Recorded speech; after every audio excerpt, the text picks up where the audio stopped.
Well, joining me now from Wollongong is the New South Wales Premier, Chris Minns. Chris Minns, thanks so much for your time. We have a new federal tax to ask you about. It's a pretty substantial increase in this sort of federal vacant property tax, for lack of a better name. What's your first reaction to it? Well, look, I'll obviously wait to see the details. New South Wales already has a foreign investor surcharge on property in the state. We've got the highest of any jurisdiction in the country, but if this new revenue measure, this new federal tax can ensure that we get more properties on the market, particularly for renters in New South Wales, well, that's a good thing. We've seen rents spike by 24% in a single year on apartments in Sydney, which is the largest increase in history, certainly for many decades. So we know we need to make changes because at the moment we're losing a lot of young people from particularly metropolitan Sydney who are leaving. There have been reports in recent weeks that you're considering a vacant property tax, which is different to that foreign investor surcharge, probably similar to the one Victoria has. Would something like this mean this is less likely, that you'd have your own state tax? Look, I'm not foreshadowing any new revenue or tax measures in New South Wales. We've got a finely balanced economy at the moment. We've got to take into consideration a whole bunch of things.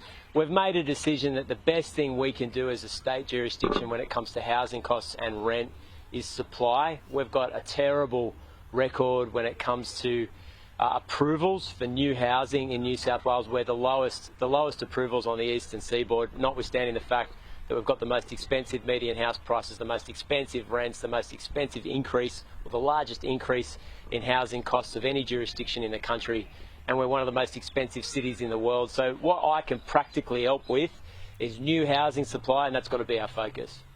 All right. Now, they're looking to roughly halve the net migration rate. It's going to be a substantial drop in this migration strategy unveiled tomorrow. I'm going to play you now what you said to me in September. Are you concerned about the rate and pace of migration at the moment? I'm not. The reason for that is we desperately need people in the service industry and construction in particular, and the lack of them in the New South Wales economy is adding to inflation and, ironically enough, adding to the housing pressures. We can't produce enough housing for New South Wales's needs. One of the reasons for that is labour shortages. So the Albanese government is looking at inbound immigration. A large number of them will be directed to the construction industry. I'm hoping that that will alleviate some of the housing pressure and we can really get going with completions in New South Wales.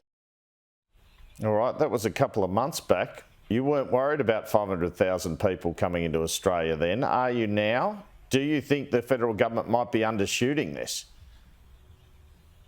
No, well, they weren't my words, but what I would say is, and I'll wait and see the announcement from the federal government tomorrow, but if they're making a decision about inbound student migration visas, that's very different to skilled migrants, particularly in the construction sector. And I don't think the federal government's making the point that skilled migrants coming in, working in construction to help us with the massive backlog when it comes to new builds is on the agenda, but we'll wait and see. And look, I do acknowledge 500,000 people in a single 12-month period, the largest net increase in migration in the state, in the country's history, needs to be something to look at. And obviously this is about balance. My point about migration mainly though, Andrew, is I could want to double the migration rate. I could want to reduce it to zero. It doesn't really matter. New South Wales doesn't have responsibility for immigration or migration numbers, and I have to get on with infrastructure, services and housing, regardless of what the Commonwealth's annual migration figure is. Sure, but will your state have enough workers if they halve the numbers?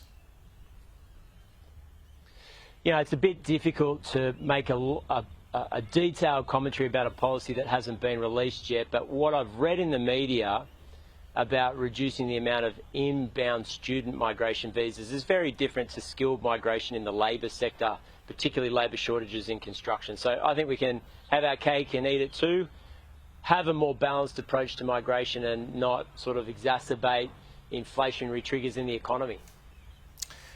All right, let's talk about the NDIS then. It's been put to me that the state contribution, because of these changes, goes from 24% of the cost of the NDIS to 25%. It was a pretty good deal for the states, wasn't it?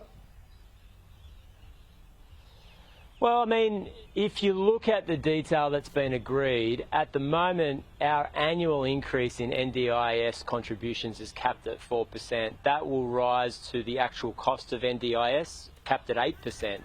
And we've also agreed to come in and provide on a 50-50% basis, on a 50-50 basis, what they call Tier 2 support. So that's not individualised programs, but that might be group programs or counselling services or in-school initiatives to help those that are got a disability in the community. So I think we're stepping up to the table. There's an acknowledgement from the states that something needs to be done. The exponential growth in the NDIS is basically unsustainable, and we don't want to have a system that continues for a few more years, but eventually a Tory government, a coalition government comes in and necks the entire scheme because it's unaffordable. So I think this is a good breakthrough, and it's realistic from the Commonwealth and the states. Are there concerns, though, that some people supposed to be moving back to these so-called foundational supports will slip through the cracks and have no support?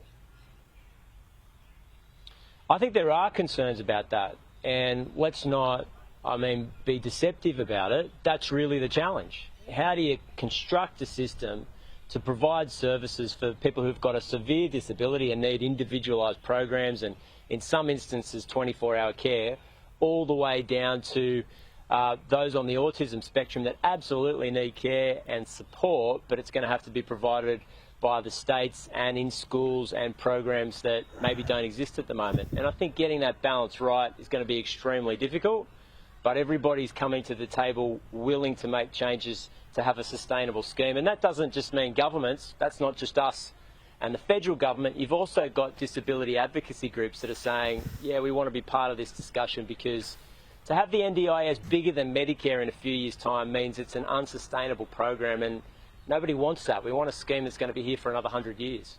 Have they given you enough when it comes to those foundational supports to help with that, to service everyone?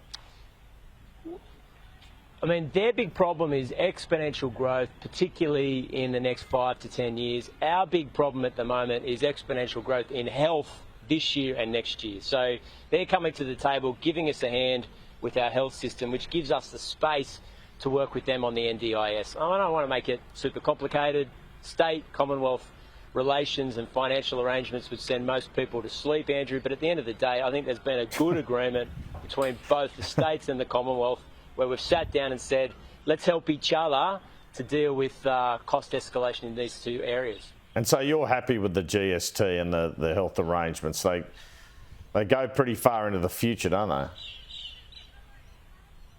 Well, I'd love it to be in perpetuity, but I think a 3-year agreement's a good one for the state. Look, we got around the table, the states and the Commonwealth. It was a long negotiation, but in the end, I think everybody's a winner out of this. And in reality, there's been a recognition of the fact that NDIS is growing at exponential rates, and both sides, everybody wants to do something about it. I think that's a good reform for the country. Now, you've had some massive dramas with the Health Services Union, including threats in terms of the supply of paramedics on New Year's Eve. Where's all this leading? Could you recall Parliament to pass emergency legislation to stop this industrial action going ahead? And what is Gerard Hayes, the HSU boss's problem with you? I mean, he says you're attacking paramedics. Well, look, I'm not attacking paramedics. Last week, we offered a 19.5% average increase in salaries over a 4-year period for New South Wales paramedics. Take-home pay, they would be the best paid in the country, and more than Queensland. So we've sat down in good faith to work on a negotiated outcome here.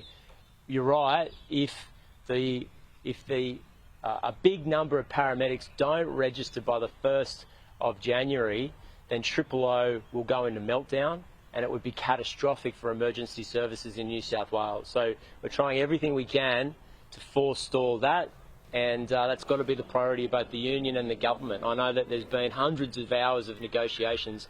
I want to break through. I think the people in New South Wales do as well, and I think paramedics do as well. We want to make sure we can get that money into their hands and keep paramedics in the system. And let me ask now about this extraordinary announcement concerning selling off and developing Rosehill Racecourse. Can you tell us how this all came about, how big this development will be. What assurances can you give it won't lead to traffic congestion?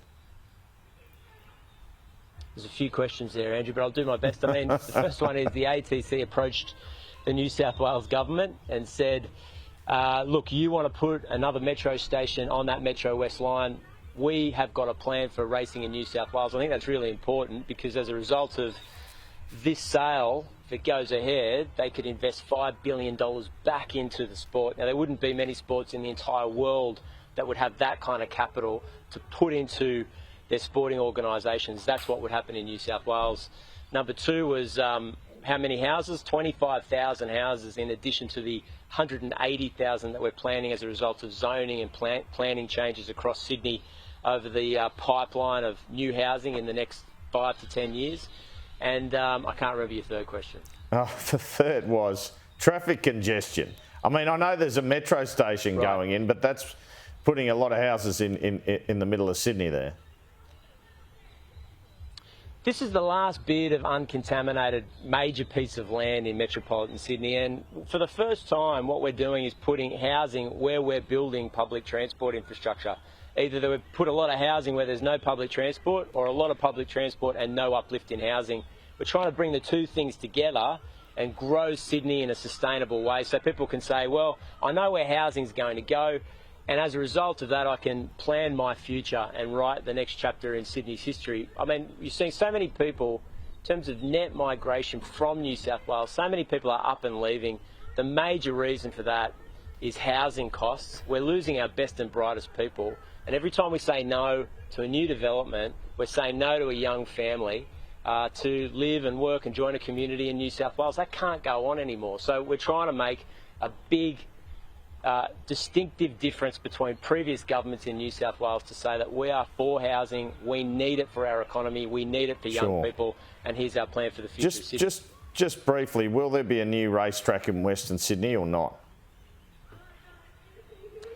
Yeah, I mean, certainly the ATC, with that kind of money, over $5 billion, can invest in new stabling, in new racetracks, and in potentially new land for new racetracks in Western Sydney, which is a good thing for the sport. Okay, and finally, we've seen a very hot day in Sydney yesterday. Can you tell us what's happening in terms of bushfires and storms around the state, and are you concerned about the bushfire season ahead? Yeah, we are concerned about the bushfire season, and we had a report yesterday. The Cabinet got a report yesterday. There was 86 fires, 26 of which were uncontained. Then the southerly change hit, and we had a major storm in the Central Coast with 110 call-outs. I mean, it's going to be a season of extremes with major weather events across Sydney, and, you know, the people that are responsible for fighting fires and rescuing people are largely volunteers, Andrew. So everybody who spent a cold night because of the storms fixing properties or was in the heat yesterday afternoon and did it for absolutely nothing but community spirit, we owe you a big debt of gratitude. Thank you. New South Wales Premier Chris Minns, thank you. Thanks, Andrew.